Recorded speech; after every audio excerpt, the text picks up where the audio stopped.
Sa likod ng masasarap na pagkain na inihain sa mga bisita ng cruise ship, may isang tahimik na bayani, ang galley attendant. Bawat umaga, bago pa magising ang karamihan, gising na siya. Suot ang kanyang uniforme, dala ang simpleng panalangin na sana'y maging maayos ang buong araw. Tahimik siyang pumapasok sa galley, ang kusina ng barko.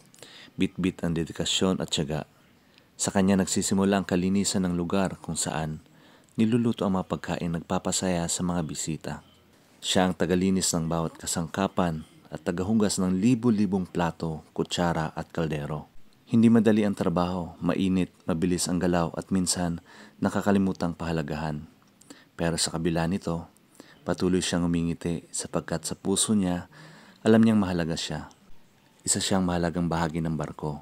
Dahil kung wala siya, walang malinis na kagamitan, walang maayos na kusina, walang masarap na hapunan.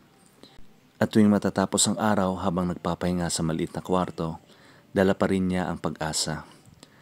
Para sa pamilya, para sa pangarap, para sa kinabukasang mas maganda. Hindi man lagi napapansin, ang galley attendant ay isang tunay na haligi ng serbisyo sa barko. At sa bawat pawis at pagod, nandoon ang puso ng isang Pilipino, masipag, matatag at may malasakit.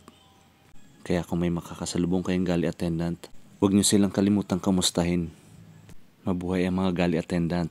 Salamat sa serbisyo.